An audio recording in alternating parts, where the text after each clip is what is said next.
So here we are back talking about Paul's letter to the Romans, and we're trying to get a little more background about the city and about this letter.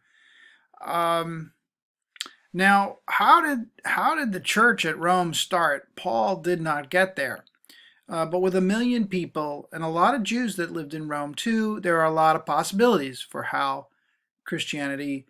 And I keep thinking to myself as I say it, they wouldn't say Christianity, but that's all right. We'll say it because we understand what we mean when we say it. So, what were some of the options for um, how it gets to Rome? The first one is through the disciple Peter. This is the answer given by the church historian Eusebius, who records that Peter had gone to Rome, that John Mark has gone with him, and John Mark will then record Peter's story in what ends up becoming the Gospel of Mark. So that's the traditional understanding. If you recall from the book of Acts, chapter 2, it's Pentecost, and Pentecost is a celebration lots of people would have attended from all over the world in Jerusalem. And then after Pentecost, they would have returned where they had come from. And maybe what comes to mind to me is Priscilla and Aquila.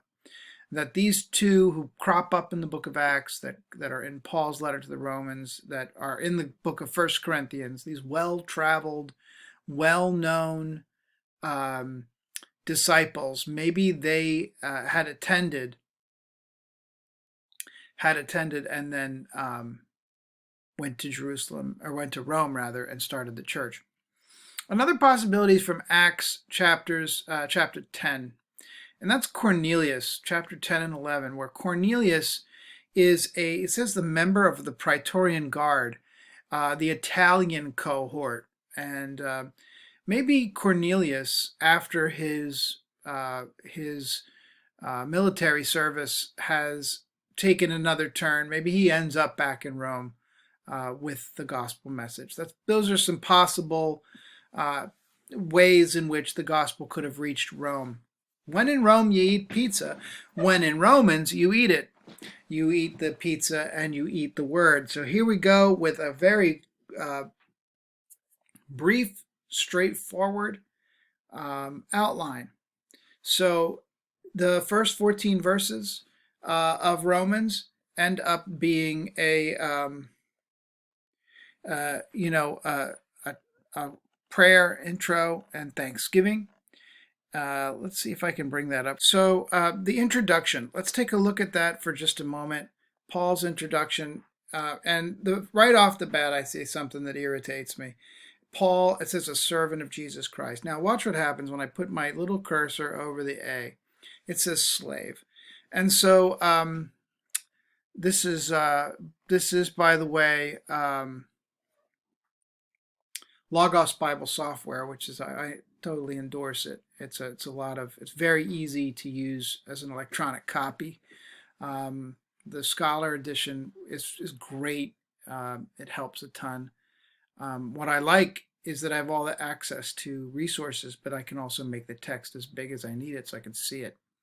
In any event, Paul, a slave of Jesus Christ. Now that's important because Rome is a town made up of slaves. And right off the bat, Paul identifies with his audience, a slave, but this time of Jesus Christ, called an apostle, that is, a sent one who is sent by God, set apart for the gospel of God, which God promised beforehand through God's prophets in the Holy Scriptures, the gospel concerning God's Son, who was descended from David according to the flesh, was declared to be Son of God with power according to the Spirit of holiness by resurrection from the dead, Jesus Christ our Lord, through whom we have received grace and apostleship to bring about the obedience of faith among all the Gentiles for the sake of his name, including yourselves, who are all called to belong to Jesus Christ. To all God's beloved in Rome, who are called to be saints, grace to you and peace from God our Father, Lord Jesus Christ. Now that's a lot of stuff going on in those verses. And I just want to pick a couple of little things. First of all, my thesis about Romans is that Paul's goal is to get this church unified. Jews and Gentiles can't be fighting. He doesn't want to face the same issues that he has faced with whether it's the division that we saw in Corinth or the outright opposition that Paul encounters in 2 Corinthians or Galatians. If he wants to use Rome as a base of operations so that he can move on to Spain, then he desperately needs to have the church ready to go. And he cannot have to fight an uphill battle. So notice how he does it. He says, he says that the gospel concerning his son, who was descended from David according to the flesh. Now that is Paul subtly looking at his Jesus' Jewishness, and then look, declared to be the Son of God with power according to the Spirit of holiness by resurrection from the dead. So the Spirit enters into it as the Son of God, and so this is going to become the analogy or the parallel that Paul's going to say that the Gentiles in Rome have been brought into God's family, not through the designation of David according to the flesh or as Jews, but through the Spirit, and the Spirit of holiness by resurrection of the dead. That's going to become a key piece. And so through Christ our Lord, through whom we have received. Now who's the we? Paul may be using that as a corporate we, but maybe he has his fellow workers, Silas, Timothy, maybe they're in view here too. They have received grace and apostleship. Now look what the charge is: to bring about the obedience of faith among all the Gentiles for the sake of his name, including yourselves, who are called to belong to Jesus Christ. So Paul's letter is written not to Jews, not to Christians who are battling Jews, but to Gentiles. So that means when we come across Jewish themes or elements that seem to have Jewish themes in them, we have to ask, is this something that we're bringing to the text? Or because Paul has obviously identified his audience as Gentile, that is not Jewish. Therefore, his argument must make sense to a Gentile community, even if Paul is using Jewish resources to make the argument. So that's a really key piece. Remember to read this as a text. Jews against Gentiles is not the right way. Martin Luther did have a reading of certain passages of Romans to bring this up. Also, there's a major interpretive kind of method to Romans that prioritizes faith and grace and faith and throws out works and ethnicity. And this is the reading that takes Christians against Jews. And I want to try to get as far from that as we can so that you can kind of look at the text with open eyes. So the intro there, the first 7 verses, there's a lot of stuff going on. And then the prayer of thanksgiving.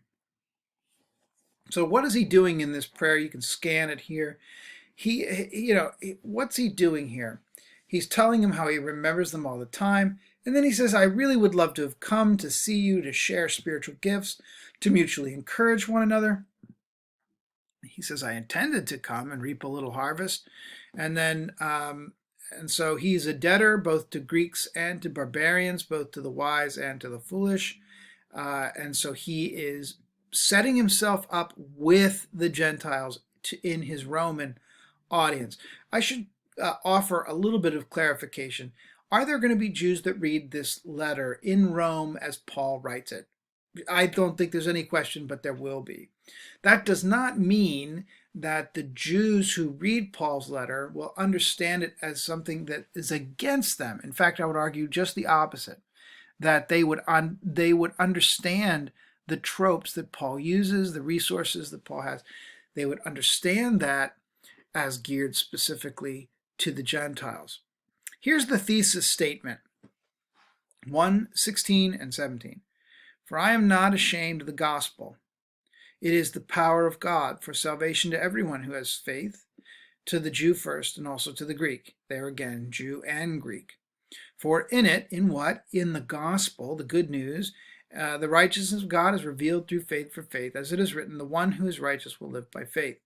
Now, before I get any further, I just want to reaffirm that the term gospel is a cipher. And when Paul uses it, it doesn't mean Matthew, Mark, Luke, or John. When Paul uses this term gospel, it's a shorthand, it's a cipher for the whole complex narrative about Jesus' birth, his life, his ministry, his death, and his resurrection.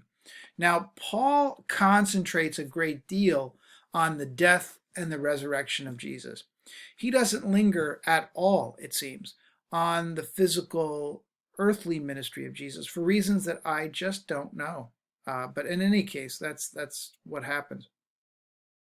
So, the one who is righteous will live by faith. Look at how he's not ashamed. Why would Paul be ashamed of his gospel? I could never figure this out.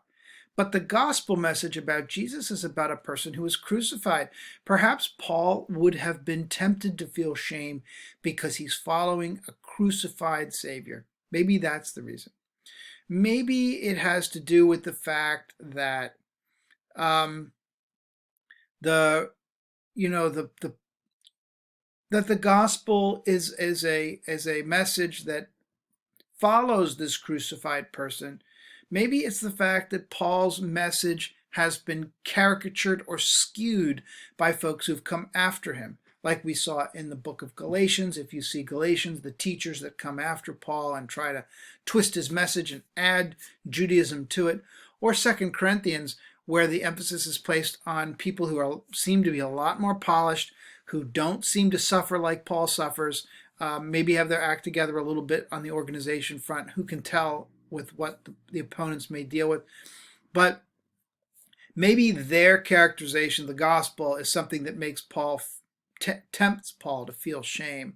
But he identifies the gospel as the power of God for salvation to everyone who has faith. The word faith there is a word that has such a rich connotation. It's the word belief, to believe, to trust. These are the complex of words in that Greek term that gets rendered here as faith. Notice, to the Jew first and also to the Greek. So again, this is about welcoming both groups, Jews and Greeks, to the table. For in it, the gospel, the righteousness of God is revealed through faith for faith. As it is written, the one who is righteous will live by faith. Here we have theme elements that will control the theology and narrative, the argument in Romans. And the first thing, the gospel is about God's righteousness.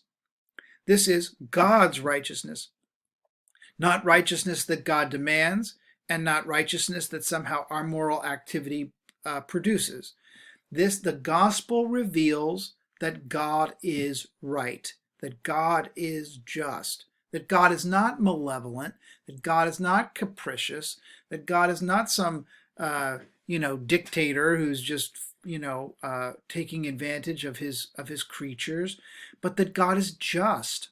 Now, the key here is the idea of faith through faith, that is, belief and trust. The question that I always pose is, why would you trust in a God who was not right, who was not just? That would make no sense. So worship goes along with God's rightness. You trust the one who's right, and that trust and that faith is the way that relationship is brokered. So you see where we are. We're just into this little space here, and I've given you just a little of those, a little of a taste here of chapter 1 here in our second lecture on Romans, and we're going to have we're going to take our time through, so there are going to be quite a few videos. I hope you pay attention and you can look through them and add something that you know in the comments. You may even want to subscribe. We'll talk to you later and see you next time.